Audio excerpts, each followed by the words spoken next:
Jokowi mengaku siap memaafkan sejumlah terlapor kasus tudingan ijazah palsu, kecuali 3 orang yang dinilai terlalu ekstrim dan terus memperkeruh situasi bangsa. Ini disampaikan oleh perwakilan dari relawan Jokowi. Sementara Roy Suryo CS meminta diadakan uji forensik independen atas ijazah yang rencananya akan ditunjukkan Jokowi di persidangan. Kita akan membahasnya bersama tersangka kasus ijazah Jokowi yang juga pakar digital forensik, Rismon Sianiparbang. Rismon, selamat sore. Selamat sore Bang Iqbal. Kemudian Ketua Dan Umum Jokman Bang Nusantara Pak Hipnu Bersatu, dan Bang Andi ada Aswan. Bang Selamat sore Andi semua. Azwan. Bang Andi, selamat sore. Ya, selamat sore, Bang Iqbal, Baik, dan Pak juga Hipnu. ada pakar hukum pidana, Profesor Hipnu Nugroho. Prof Hipnu, apa kabar Prof Hipnu? Ya, selamat sore Mas Iqbal. Horas, Bang Sulmon. Terima kasih Bang Adi. sudah bergabung Terima dengan kasih, Prime Pak Time Hipnu. semuanya. Bang Rismon dulu ya, apakah Bang Rismon ini merasa sebagai salah satu di antara 3 nama yang dinilai Pak Jokowi tidak layak dimaafkan, Bang?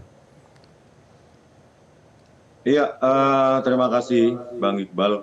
Dan kami pun tidak pernah merasa ada keinginan untuk meminta maaf kepada Pak Jokowi. Ya, karena ini sebenarnya tujuan kami itu untuk perbaikan sistem ke depan, sistem seleksi terutama presiden, calon presiden dan calon wakil presiden di 2029 dan setelahnya. Kami ingin di 2029 dan seterusnya itu presiden atau siapapun capres maupun cawapres itu harus lebih terbuka terhadap riwayat pendidikannya. Ya, bahkan berani menampilkan, menunjukkan kepada publik ijazahnya secara terbuka. Dokumen yang dipakai untuk mencalonkan diri, terutama terkait dengan pendidikan, itu harusnya milik publik. Oleh karena itu, ya kepentingan kami adalah kepentingan bangsa dan negara ke depan.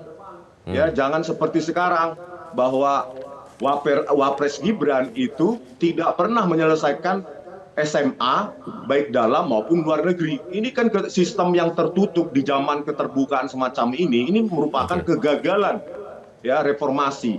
Tapi itu tetap butuh pembuktian lebih lanjut ya Bang Rismon ya. Ya. Oke, Yang silakan kedua lanjutkan. adalah permintaan kami kenapa kami ingin mengajukan uji independensi terkait uji forensik terhadap 4 dokumen utama, bukan hanya bukan hanya ijazah, termasuk yang lainnya. Dokumen kedua adalah transkrip nilai yang ditunjukkan oleh Dirtipidum tanpa otoritas, tanpa tanda tangan, tanpa stempel, dan diungkapkan pada sidang KIP 17 November 2025 bahwa yang disita adalah transkrip nilai sarjana muda untuk keperluan yudisium sarjana muda. Dokumen ketiga adalah lembar pengesahan pembimbing skripsi. Dokumen keempat adalah laporan KKN yang katanya tidak ada dimiliki oleh UGM. Begitu, Bang. Jadi itu nanti yang akan ditempuh akan meminta uji forensik dokumen yang akan ditunjukkan ya.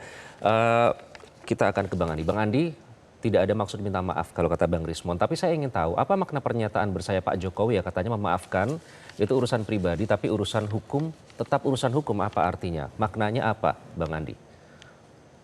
Ya, Iqbal, kalau kita bicara hablum minal nas, hubungan antar manusia, beliau sebagai negarawan dan beliau itu juga sangat mencintai rakyatnya. Ya, walaupun sekarang beliau itu bukan lagi seorang presiden. Ya, artinya secara pribadi ya beliau akan memaafkan apabila sudah diputuskan oleh pengadilan untuk itu. Tapi secara hukum ya, secara hukum itu tetap harus berjalan. Karena apa? Untuk memberikan suatu pembelajaran kepada publik bahwasanya mantan presiden yang sekarang telah menjadi sebagai warga negara biasa mempunyai hak untuk memberikan suatu pembelajaran, yaitu melaporkan kepada pengadilan, kepada kepolisian tentang hak-haknya yang difitnah atau dicemarkan nama baiknya. Nah, itulah kenapa Pak Jokowi langsung yang melaporkan hal itu. Waktu beliau menjadi presiden, beliau kan tidak pernah melaporkan hal tersebut. Walaupun terjadi hal yang sama seperti yang sekarang terjadi ketika Bambang Tri ataupun Sugi Nur. Itu bukan Pak Jokowi yang melaporkan, ya, adalah sekelompok masyarakat yang melaporkan itu. Karena beliau paham, kalau beliau melaporkan itu bisa dijadikan abuse of power oleh mereka kan. Tapi ini tidak, karena beliau sudah sebagai warga negara biasa dan hak-haknya beliau ya yang dicemarkan oleh para tersangka tersebut, maka beliau melaporkan langsung untuk itu. Begitu, Oke, Iqbal.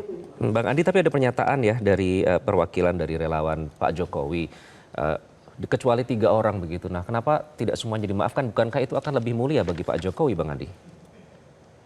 Ya, Iqbal, sebetulnya ya itu memang kalau dikatakan oleh sahabat kami ya dari Barajp setelah bertemu Bapak, pengertiannya itu kan sudah dijelaskan oleh Pak Jokowi, ya. Hukum tetap berjalan. Masalah maaf memaafkan itu adalah hak pribadi beliau. Saya yakin bukan hanya 5, tapi 8 itu pun, ya, pasti beliau akan memaafkan kalau itu mereka meminta maaf kepada beliau. Intinya itu gitu. Tidak ada namanya dikotomi seperti itu, ya. Yang jelas hukum tetap ditegakkan dalam hal ini.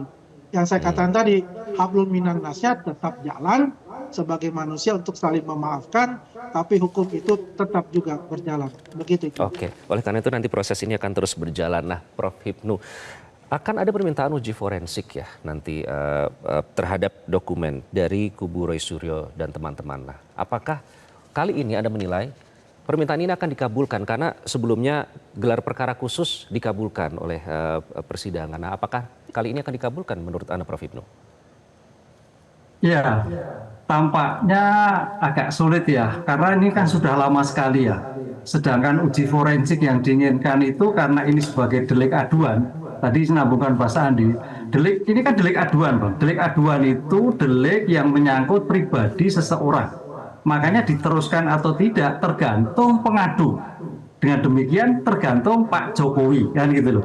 Oleh karena itu kalau Pak Jokowi sebagai memaafkan itu suatu yang bagus karena itu delik aduan yang menyangkut subjek orang yang jelas, gitu loh, Pak. Ini yang jelas itu. Sehingga dalam hal pengaduan ini sebagai subjek pribadi bagus lagi kalau diformalkan, dicabut pengaduannya, lah itu baru selesai. Nah, sekarang pertanyaan yang kedua kaitannya dengan uji forensik, ya tergantung Bareskrim. Bareskrim, apakah dilakukan atau tidak, kan gitu. Memang kalau kita lihat Pak Jokowi kan pengennya di pengadilan. Lah, kalau uji forensik mungkin nanti di pengadilan. Karena ini sekarang kayaknya Bareskrim kejar-kejaran waktu untuk segera melimpahkan kan. Dalam tanda petik dalam melimpahkan itu dimungkinkan hanya terhadap fitnah 311. Kalau pencemaran nama baik agak sulit. Kalau fitnah itu kan suatu yang tidak betul. Sehingga ketidakbetul itu betulnya di mana? Kurangnya di mana? Tidak betulnya di mana? Fitnah ijazahnya seperti apa? Kalau yang menyatakan, Bang Resmon menyatakan misalkan palsu, misalkan berarti diujikan, oh ini palsu. Sebaliknya kalau Bareskrim menyatakan ini asli, berarti asli lah. Dalam disitulah nanti akan terlihat kalau memang uji balistik, uji forensik itu independen, hakim akan melihat. Karena mau tidak mau, seperti Pak Jokowi, nanti yang melihat adalah pengadilan. Pengadilan itulah yang melihat dari uji independen tadi. Karena ingat loh Mas Iqbal, uji forensik itu adalah keterangan ahli. Keterangan ahli itu adalah bebas. Hakim bisa mengakui, bisa tidak. Bisa menilai, tidak bisa menilai. Oleh karena itu untuk menilai dan tidak menilai, hakim mau tidak mau ketika itu uji forensik, tapi mau tidak mau harus relevansi. Ketika 30 tahun yang lalu, 40 tahun yang lalu, bagaimana keadaan terjadi, bagaimana kesaksiannya, bagaimana kertasnya, bagaimana dokumennya. Jadi suatu dokumen independen itu tidak berdiri sendiri, tapi masih terkait dengan bukti-bukti yang lain. Apalagi nanti akan melibatkan koordinasi dengan institusi dalam negeri yang punya fasilitas laboratorium forensik ya. Disebutkan UI dan juga BRIN yang diharapkan terlibat. Nanti kita akan bahas lebih lanjut apakah nanti ini akhirnya akan bisa mengakhiri polemik berkepanjangan soal ijazah ini. Tetaplah bersama kami pemirsa dan teman-teman semua, narasumber kami akan kembali sesaat lagi. Tetaplah di Prime Time News. Jelajahi cara baru mendapatkan informasi. Download Metro TV Extend sekarang.